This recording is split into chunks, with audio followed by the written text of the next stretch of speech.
Give someone a fish and they'll eat that day. Teach them how to catch a fish and they'll never go hungry. Proverbs like this remind us how learning skills helps to move us towards self-reliance. This is never more true than with critical thinking. Memorize the solution to a problem and you may master that particular problem. Improve your critical thinking and you'll give yourself the tools to create your own effective solutions to a multitude of unfamiliar problems. Critical thinking refers to a diverse range of intellectual skills and activities concerned with evaluating information as well as our own thought in a disciplined way.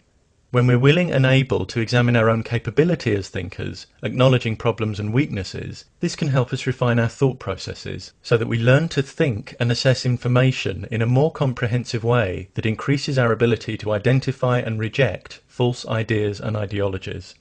Critical thinking isn't just thinking a lot. A person may spend a great deal of intellectual energy defending a flawed position or pursuing a question that actually needs reformulating before progress can begin. If they never examine possible flaws and biases behind their approach, that's not thinking critically. We must want to be better at thinking, to pinpoint and minimize any biasing influence on our thought from culture and upbringing, to seek out and be guided by knowledge and evidence that fits with reality, even if it refutes our cherished beliefs. Indeed, when we think critically, beliefs tend not to be cherished, but held on the understanding that if they're shown to be unfounded, a change of position is the most appropriate response.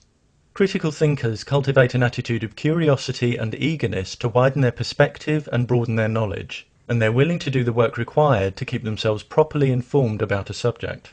They recognize that explanations must actually explain and be testable to be worthy of serious consideration, and that legitimate theories clearly define the circumstances in which they'll concede defeat.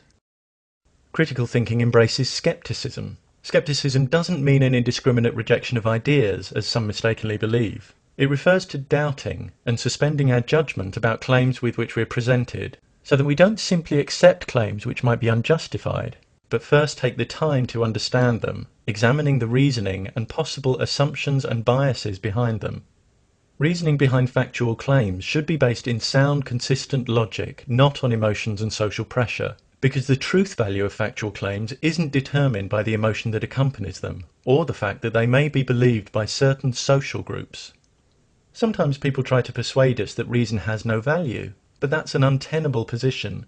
Arguing against reason is cutting off the branch on which you sit, using the very thing you're dismissing in order to construct a case against it. Reason has an intrinsic role in the decisions and judgments we make as we negotiate our way through life, whether they be momentous or trivial. If a particular line of reasoning is flawed, what will increase our understanding? Dismissing the value of reason or looking honestly at the flaws? A lack of respect for reason or evidence, or any number of obstructive character traits, will sabotage one's capacity for critical thought. One of the biggest barriers to critical thinking is an unwillingness to see complex issues in anything other than black and white terms. If one sees only two options when more exist, this constitutes a false dichotomy. Consciousness is often presented as something that's either an eternal immaterial entity or reducible and identical to brain states, when in fact there are various other positions. Many divide people into those who accept evolution and those who believe in specific gods, when these categories are not mutually exclusive. If we think in false dichotomies, we'll tend to draw false conclusions. For example, by judging that if option A is false, option B must be true. We may also misrepresent others by wrongly assuming that if they don't hold attitude X, they must hold attitude Y.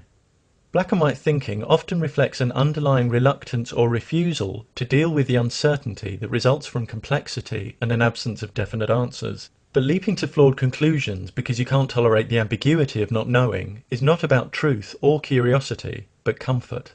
The critical thinker can handle uncertainty, preferring to be aware of their own areas of ignorance, and they can wait for valid evidence and evidence-based answers. Critical thinking provides each of us with the keys for unlocking our own intellectual independence, leaving us willing and able to explore and solve problems for ourselves. It moves us away from rash conclusions, mystification, and a reluctance to question received wisdom, authority, and tradition.